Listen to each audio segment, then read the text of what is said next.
मेरा एनआरआई कोई खास था, एक दिन में आते ही मेरे पास ऑर्डर पास कर दिया।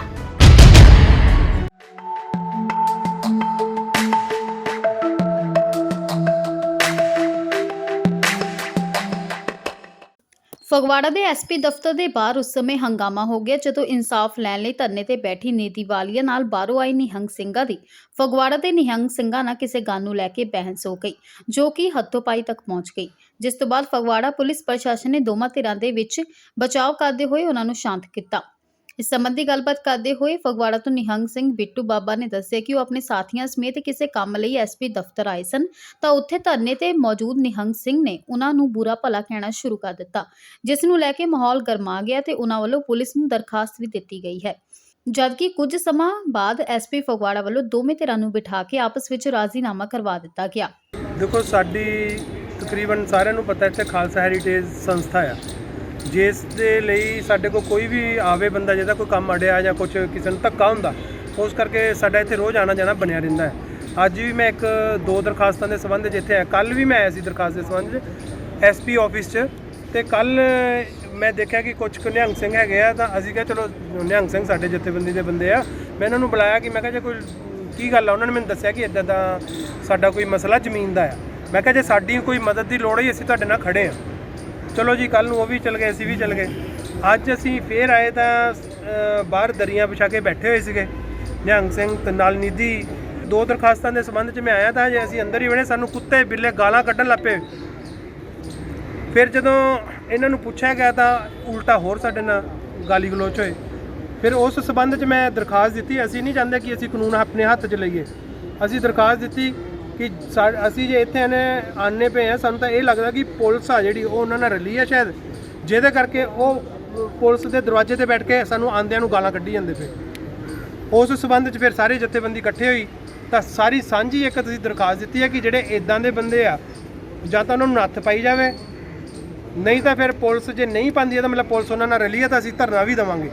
पर सो एसपी साहब ने सानू भी चलो गलबात की, वो कहते इदा नहीं कुछ भी आप करना, आप बिठा के तुहाडी एक बार फैसला करा दें जिदा भी राजीनामा। तो उस संबंधी हुण तो दरखास्त जिहड़ा दित्ती है किहदे खिलाफ दित्ती?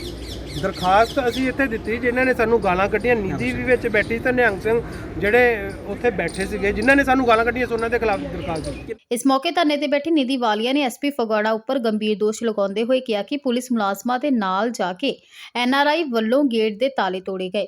उन्होंने कहा कि होर भी कई एनआरआईज़ के केस पिछले लंबे समय तो पेंडिंग पे हैं, उन्हां दी कोई कार्रवाई नहीं हुई, पर इस एनआरआई के केस विच पुलिस वालों एक दिन विच कार्रवाई कर दी गई, जिस नूं लैके ना तो एसपी फगवाड़ा उन्हां नूं मिल रहे हैं अते ना ही उन्हां दी गल सुन रहे हैं। निधि वालिया ने इस सारे मामले नूं लैके पुलिस के उच्च अधिकारियों तो इंसाफ की मांग की है। उधर इस सारे मामले नूं लैके जदों एसपी फगवाड़ा मुख्तियार राय नाल गलबात करनी चाहिए तो उन्हां कुछ भी दस्सण तो इनकार कर दिता। एक डिग्निफाइड आदमी है, कुर्सी पे बैठा, हम सबने बिठाया उसको। आज मेरे साथ जो हुआ, उसने आके बेटी बहन कह के मेरे से पूछा तक नहीं।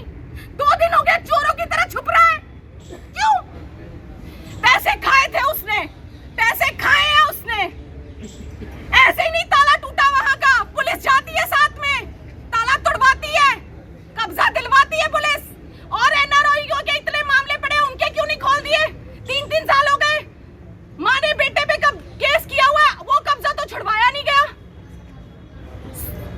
मेरे से अशोक बांसल है यहाँ पे, उसका भी केस चल रहा है मेरे पास।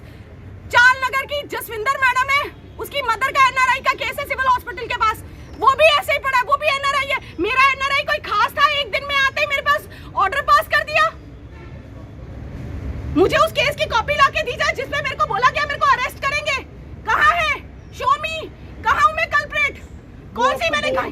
सर दिखाइए, मीडिया के सामने दिखाइए, दिखाइए उनको। आपको पता है यू हैव टू शो, मुझे कुछ नहीं देखना है, इनको देखना है। जिस चीज पे मैं ब्लैकमेल हो रही हूँ आप लोग मांगिए इनसे कि खत्म कर दिया तो दिखाए। कब तक मुझे घसीटेंगे उस चीज में? मैम ऑनगोइंग इन्वेस्टिगेशन में हम नहीं दिखा सकते। नहीं दिखा सकते सर, कोई बात नहीं। आपको बोला नहीं मैंने, मैं यहीं बैठी हूँ, नहीं दिखा सकते। जब तक नहीं दिखा सकते मैं यहाँ बैठी हूँ। सच्चा आके बाहर मीडिया सामने दस दे हैं। एक बार कल इन्होंने ये कहा मीडिया जाएगा तो मैं आऊंगा, इनको भेजो यहाँ से। कल आपको भेजने के लिए बोला गया। कि मुझसे जवाब मांगा जाएगा।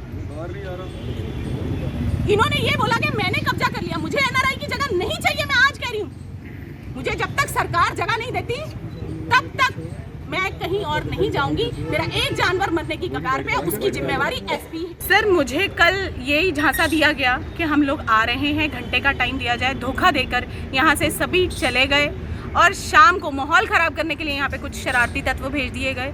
आज सुबह से इनकी तरफ से कोई कॉल नहीं आई। हम फिर से वहीं पर एसपी दफ्तर के बाहर खड़े हैं और एसपी साहब कुछ भी बोलने पर मना कर रहे हैं। हमारे पास वो वीडियोज़ हैं जिसमें पुलिस के 2 मुलाजिम एक सफ़ेद गाड़ी में एनआरआई के साथ जाते हैं, मेरा ताला तोड़ते हैं और ताला तोड़कर मेरे गेट में से अंदर फेंकते हैं। इसकी वीडियो मेरे पास है जो मैं मीडिया को जल्दी से जल्दी प्रोवाइड कराऊंगी। आप मेरे से जब मर्जी ले सकते हैं, देखने के लिए मैं आपको फ़ोन में दिखा सकती हूँ।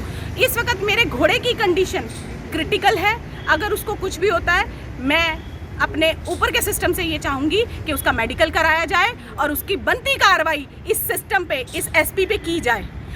5 केस एनआरआईज के चल रहे हैं अभी हाल ही फिलहाल में 3-3 साल से, उसमें कोई कार्रवाई नहीं की गई। मेरे केस में 29 को कंप्लेंट आती है, 30 को पुलिस कब्जा लेती है। मुझसे देन गए सी कंप्लेंट? मैं कंप्लेंट लेके एसपी दफ्तर आई कि हमने कोई कंप्लेंट नहीं लेनी। ਪਰ ਤੁਹਾਡਾ ਰਾਈਟ ਹੈ ਕਿ ਫਸਟ ਇਨਫੋਰਮੇਸ਼ਨ ਹੈ ਪੁਲਿਸ ਦੀ, ਤੁਸੀਂ ਕਿਸੇ ਨੂੰ ਵੀ ਸ਼ਿਕਾਇਤ ਕਿਸੇ ਦੇ ਵੀ ਖਿਲਾਫ ਦੇ ਸਕਦੇ ਹੋ। क्योंकि पुलिस ने खुद कब्जा करवाया तो पुलिस क्यों लेगी? पुलिस तो मुझे उल्टा डरा रही, धमका रही कि मेरे पुराने केस खोल देगी। मैं इस शहर की लड़की हूँ, इस शहर की लड़की की जो इन्होंने इंसल्ट की, कहीं इनको रियलाइज होगा ये, पर इनकी कानों पे जूं तक नहीं सरकी। ਤੇ ਕੀ ਲੱਗਾ सरकार ਦਾ, ਜਿਵੇਂ ਕਿ ਕਹਿੰਦੇ ਕਿ ਇਨਸਾਫ ਲੋਕਾਂ ਨੂੰ ਮਿਲੂਗਾ, ਤੇ नहीं, ਕੀ ਲੱਗਾ आप सिस्टम ਦਾ? सरकार की, मैं कहती हूँ 6 महीने के काम पे मैं सल्यूट करती हूँ कि एसएसपीओ को जज की पावर दी है। पैसा लेते हैं, इससे सबको क्या प्रूव होता है कि इनकी जेब में पैसा गया, जो आज ये मीडिया के सामने, मेरे सामने आने तक घबरा रहे हैं। जिम्मेवारी एसपी की है।